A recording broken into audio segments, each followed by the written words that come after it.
इतिहास के जिस दौर को हम भारत का स्वर्ण युग कहते हैं, उसकी तस्वीर हमारे दिमाग में बहुत साफ होती है। बिल्कुल। मतलब सोने के चमकते सिक्के, आसमान छूते भव्य मंदिर, दरबार में बैठे महान कवि। लेकिन इस चकाचौंध के पीछे ना एक बहुत बड़ा विरोधाभास छिपा है। और वो विरोधाभास क्या है? वही कि क्या वो दौर वाकई हर किसी के लिए सोने का था, या उन चमचमाते सिक्कों की नींव में आम किसानों का पसीना था। हाँ, किसानों का पसीना, भारी टैक्स और बंधुआ मजदूरी।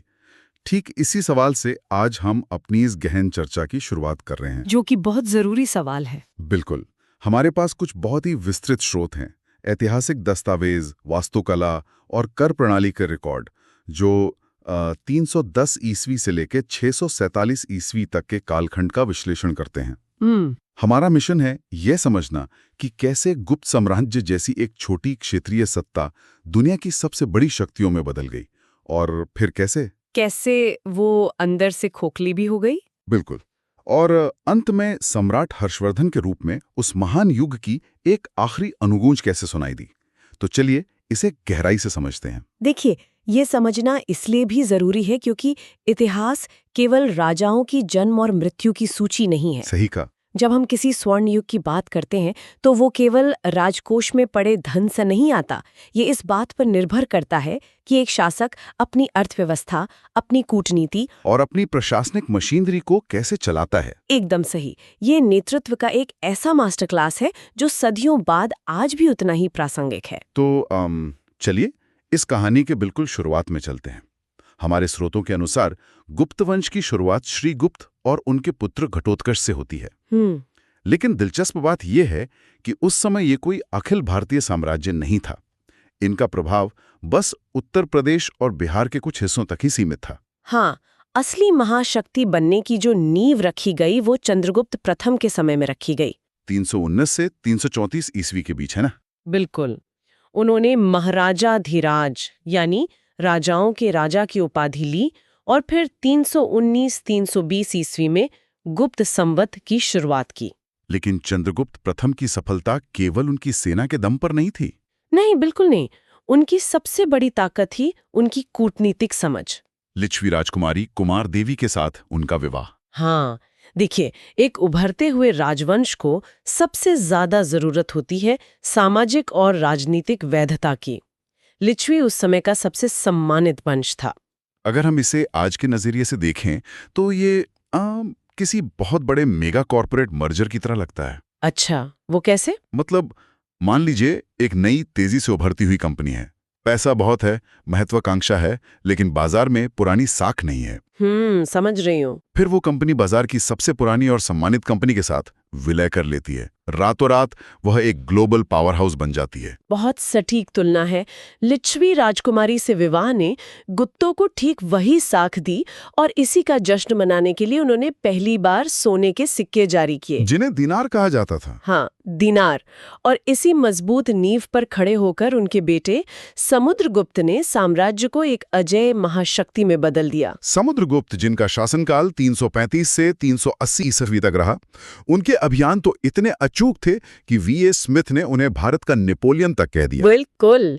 और इसका जीता जागता प्रमाण है हरिसेन द्वारा रचित प्रयाग प्रशस्ति। ये इलाहाबाद के स्तंभ पर उकेरी गई है, जो उनके विजय अभियानों का पूरा ब्यौरा देती है। लेकिन समुद्रगुप्त के चरित्र में मुझे एक बड़ा विरोधाभास दिखता है। वो सिक्कों वाला, हाँ, जिन पर अश्वमेध यज्ञ का चित्रण है, जो उनका साम्राज्यवादी विस्तार दिखाता है। दूसरी तरफ व्याघ्र हनन वाले सिक्के हैं, जहां वे बाघ का शिकार कर रहे हैं। बिल्कुल, जो उनके सैन्य कौशल का प्रतीक है। लेकिन इन सब के बीच एक सिक्का ऐसा भी है जिस पर वे बहुत शांति से बैठकर वीणा बजा रहे हैं। कविराज। हाँ, मतलब एक खूंखार योद्धा जो खुद को कविराज कहलवाना पसंद करता था। देखिए, यही वो वैचारिक परिपक्वता है जो किसी साम्राज्य को स्वर्ण युग बनाती है। शक्ति का प्रदर्शन केवल खून बहाकर नहीं होता, कला और संगीत से भी होता है। बिल्कुल, लेकिन सत्ता का हस्तांतरण हमेशा इतना काव्यात्मक या शांतिपूर्ण नहीं होता। आप चंद्रगुप्त द्वितीय यानी विक्रमादित्य की बात कर रहे हैं। हाँ, उनके गद्दी तक पहुंचने की कहानी किसी ऐतिहासिक थ्रिलर से कम नहीं है।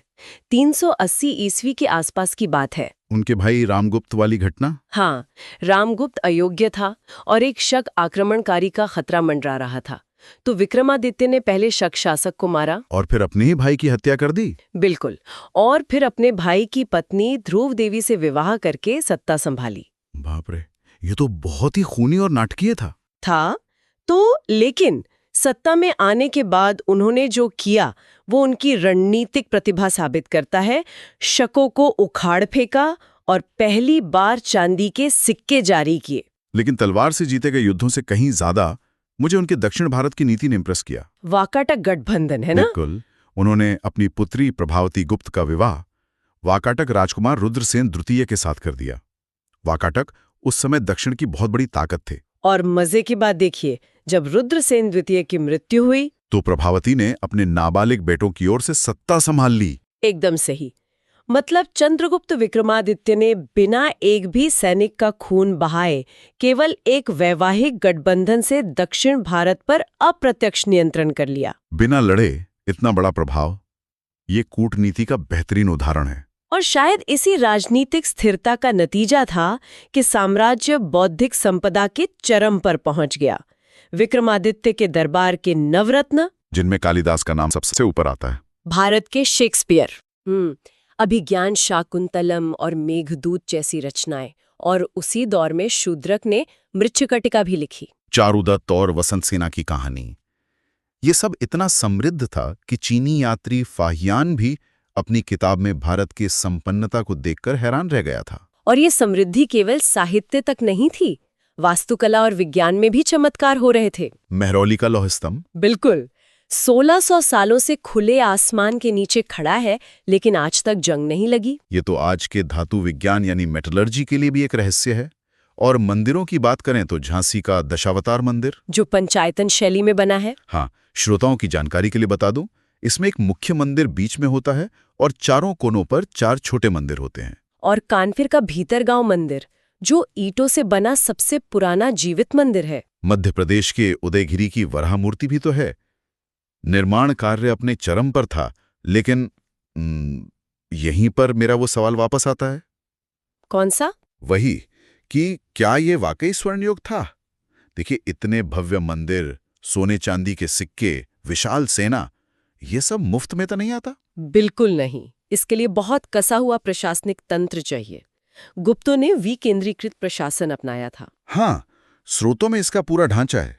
सबसे ऊपर साम्राज्य, फिर भुक्ति यानी प्रांत, उसके नीचे विषय यानी जिले, और फिर वीथी और सबसे नीचे गांव। और अधिकारी भी थे, कुमारामात्य, महादंड नायक जो न्यायाधीश थे, और संधि विग्रहिक जो युद्ध और शांति के मंत्री थे। सुनने में बहुत सुव्यवस्थित लगता है। सुव्यवस्थित था भी। इससे स्थानीय स्तर पर फैसले लेना आसान हो गया था। लेकिन पेंच यही है, इस तंत्र को चलाने के लिए जो कर प्रणाली थी वो डराने वाली है। किसानों को अपनी उपज का छठा हिस्सा भाग के रूप में देना होता था। और उसके अलावा भोग, बलि और ऊपरी कर जैसे टैक्स। लेकिन सबसे खतरनाक था विष्टि, मतलब राज्य आपसे बिना पैसे दिए बेगार या बंधुआ मजदूरी करवा सकता था। ये बहुत कठोर था। और सेना भक्त नाम का नियम तो और भी अजीब था। अगर शाही सेना किसी गांव से गुजर रही है तो पूरे गांव को उस विशाल सेना के खाने पीने का मुफ्त इंतजाम करना पड़ता था। आप सोचिए उस छोटे से गांव की अर्थव्यवस्था का क्या होता होगा। वही तो, क्या भारी करों और बंधुआ मजदूरी के तले दबे एक आम किसान के लिए ये कोई स्वर्ण युग था? देखिए, ये इतिहास का वो कड़वा सच है जिसे भव्यता के शोर में दबा दिया जाता है। सच्चाई यही है कि इसी शोषण से वो खजाना भरता था जिससे कला को संरक्षण मिलता था। मतलब सोने की उस चमक के पीछे आम इंसान की मजबूरी थी। बिल्कुल। और आपको पता है, इसी प्रशासनिक ढांचे में उनके पतन के बीज भी छिपे थे। वो कैसे? देखिए, कुमारगुप्त के समय में एक तरफ तो नालंदा विश्वविद्यालय बन रहा था, लेकिन दूसरी तरफ मध्य एशिया से हूणों के आक्रमण शुरू हो गए थे। हूण, वो तो बहुत आक्रामक लड़ाके थे। हाँ, हालांकि कुमारगुप्त के बेटे स्कंदगुप्त ने हूणों को कड़ी टक्कर दी और उन्हें खदेड़ दिया। भीतरी स्तंभ लेख इसका प्रमाण है। लेकिन वो जीत स्थायी तो नहीं थी ना? नहीं, हूण लहरों की तरह बार बार आते रहे। और लगातार युद्ध लड़ने से खजाना खाली होता है, व्यापारिक रास्ते असुरक्षित हो जाते हैं। और यहीं पर वो विकेंद्रीकृत प्रशासन, जो कभी उनकी ताकत था, उनके लिए एक टाइम बॉम्ब बन गया। अच्छा, क्योंकि केंद्र कमजोर हो रहा था। बिल्कुल। जब केंद्र का राजा आर्थिक रूप से कमजोर पड़ता है तो जिन सामंतों को स्थानीय सत्ता सौंपी गई थी वो खुद को स्वतंत्र घोषित करने लगते हैं। मतलब भारी हमले और आंतरिक बगावत। दोनों एक साथ। हाँ, और इसी ने साम्राज्य को टुकड़ों में बांट दिया। और जब कोई बड़ी राजनीतिक व्यवस्था ढहती है तो समाज पर बहुत बुरा असर पड़ता है। 5वीं शताब्दी के भानुगुप्त के एरण स्तंभ शिलालेख में इसका एक विचलित करने वाला साक्ष्य है। सती प्रथा का पहला ऐतिहासिक साक्ष्य। हाँ, ये दिखाता है कि राजनीतिक अस्थिरता के दौर में समाज कितना असुरक्षित हो गया था, विशेषकर महिलाओं के लिए। ये बहुत दुखद है। लेकिन उत्तर भारत में जब ये सब उथल-पुथल चल रही थी, दक्षिण में कुछ अलग ही हो रहा था। वाकाटक वंश, हाँ, वो युद्धों में उलझने के बजाय रचनात्मक कामों में लगे थे। राजा हरिशेन के संरक्षण में अजंता की गुफाएं बन रही थीं। अजीब विडंबना है ना। एक तरफ उत्तर भारत जल रहा है, दूसरी तरफ पहाड़ों को तराशकर बौद्ध विहार बनाए जा रहे हैं। इतिहास ऐसा ही है। खैर, गुप्त साम्राज्य के ढहने के बाद जो शून्यता आई, उससे कई छोटे राज्य उभरे और उनमें से एक नई ताकत निकली, वर्धन वंश। पुष्यभूति वंश, जो हरियाणा के थानेश्वर से शुरू हुआ। लेकिन इनका सफर तो बहुत ही खूनी था। बिल्कुल, हत्याओं और साजिशों का पूरा एक जाल था। अगर हम इसे देखें तो ये किसी गेम ऑफ थ्रोन्स जैसा लगता है। वर्धन राजकुमारी राजश्री की शादी कन्नौज के ग्रहवर्मा से हुई। फिर मालवा का देवगुप्त ग्रहवर्मा को मार देता है। बदला लेने के लिए राजश्री का भाई राज्यवर्धन देवगुप्त को मार देता है। लेकिन फिर बंगाल का शशांक, जो देवगुप्त का दोस्त था, वो धोखे से राज्यवर्धन को मार देता है। बाप रे!